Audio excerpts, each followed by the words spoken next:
Hey guys, what is up? Josh Short here from Edit Video Faster, and welcome to Lesson 8 of Mastering Avid Media Composer's Keyboard Shortcuts. This is Lesson 8 of 9. This lesson is going to focus all on shortcuts for when you're working in the timeline, moving around in the timeline, zooming in and out, those sorts of things.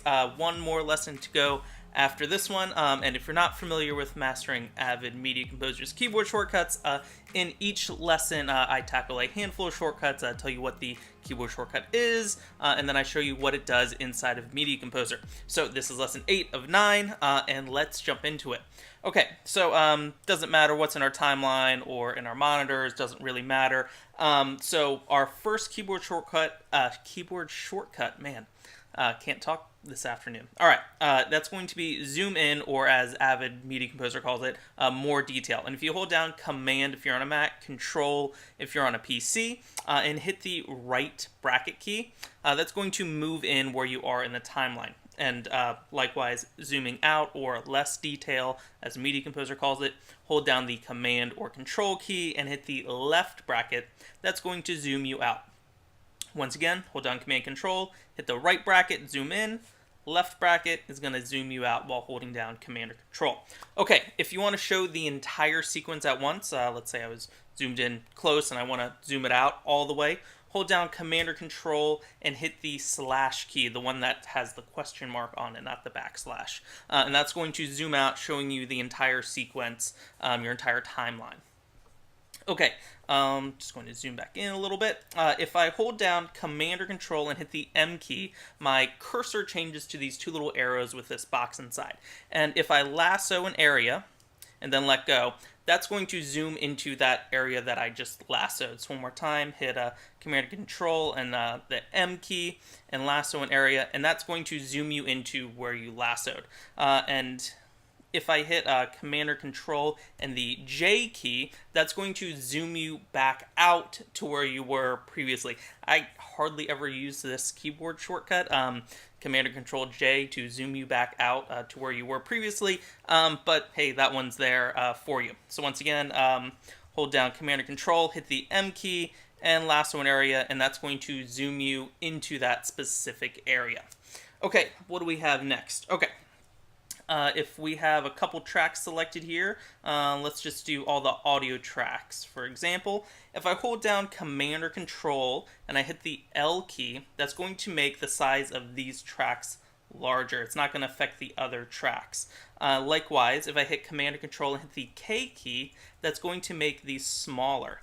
And see, that's not going to affect the other tracks. Actually, since I had this one over here, this V1 activated, that's actually shrinking this V2 that's on the record side. So let's just kill what's in the monitor, and I'm going to reset everything to show you one more time. So right now all my tracks are nice and even, they're the same heights. If I hold down Command or Control plus the K key, that's going to make them smaller, the selected tracks. If I hold down Command or Control, hit the L key, that's going to make them larger. I think L for larger and K for killing it, you know, making it smaller.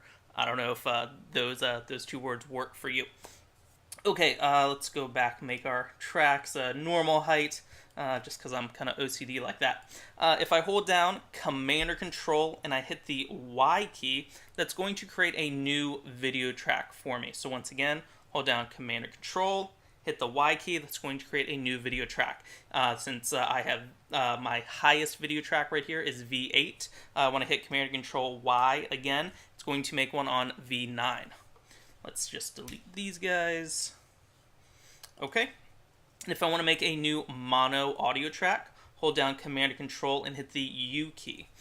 Since I have A5 here, if I hit it again, Command and Control, hit the U key, it's going to make an A6. Okay, if I want to make a stereo audio track, hold down Command or Control, the Shift key, and the U key, and that's going to make a stereo audio track. You can tell the difference because it has these two speakers here, and it's a little gray. It's kind of hard to see this gray line going through the middle of the track.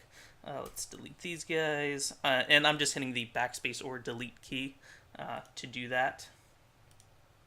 Okay, so if I wanted to create a track, let's say If I want to make a video track not on V7, that would be my next one. Let's say I wanted to make it on V15 for whatever reason. Like here, this is actually V20, this one that I've labeled Josh, because I want that at the very top.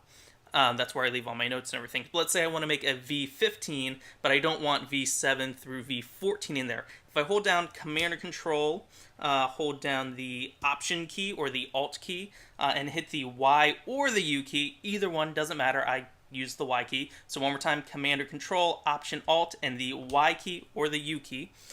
This Add Track dialog box pops up, and here I can select the type of track, any of these, and then I can select the custom track number. So I can select 15, so video track number 15, click OK, V15 pops up. So for me, I like to keep all my notes at the very top, and let's say I think I might have a few different rounds of revisions for this, so I might make a V20 with today's date on it, knowing that, you know, when I come back in 3 weeks to make some changes to it, I'll make it V21, and I'll leave, you know, comments or notes for myself, you know, feedback from the client or whatnot.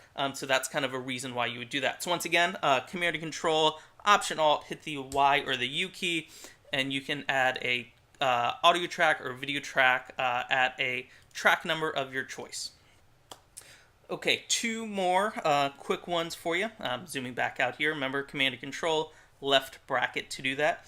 If I hold down the Command or Control key, Command if I'm on a Mac, Control if I'm on a PC, and I drag, so right now I'm holding down the mouse and I'm dragging. What's happening is I'm locking the time position indicator, that blue bar, to the head frame, to the first frame of a clip.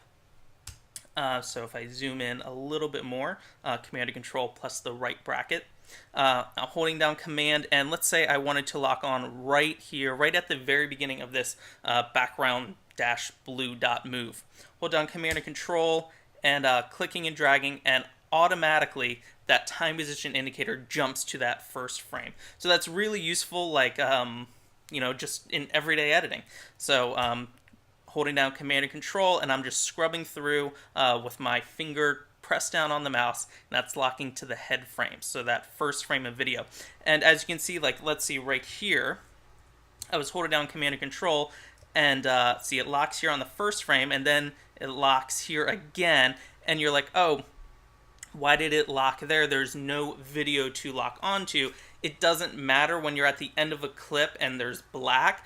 Avid Media Composer thinks of that like as a clip itself, even though there's nothing there. So that's why that's going to lock there. But let's say I wanted to snap onto the tail frame, the very last frame of video or audio, doesn't matter which one, the very last frame of a clip. If I hold down Command or Control, Option or Alt, so Command, Option, Control, Alt, and I click and I drag, that's going to lock onto the tail frame.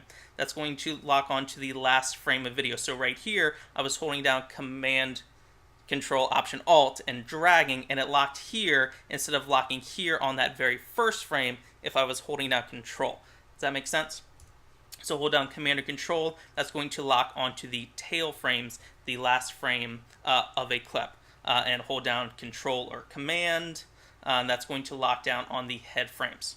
Okay, hope that makes sense to you. If you have questions about that or anything else, like always, leave them below in the comments, either here on YouTube if you're watching on YouTube, or over at the website, editvideofaster.com. If you're watching there, leave those questions below at the very bottom for the comments. And by the way, if you're watching on YouTube, you can go over to the website, editvideofaster.com. There's a blog post with all these shortcuts written out with some screenshots and whatnot in there, and more, thorough explanation about everything. Okay, guys, that is it. Wow, we are coming to a close of the series. I'm kind of sad about it. It's a long journey in the making, making this whole thing. But anyway, one more lesson to go, and that's going to be lesson 9. That's on everything else, like all these random little shortcuts here and there throughout the throughout Avid Media Composer. So please make sure to subscribe so you don't miss that video. And thank you so much for watching, and I will see you soon with a new video. All right, guys, see ya.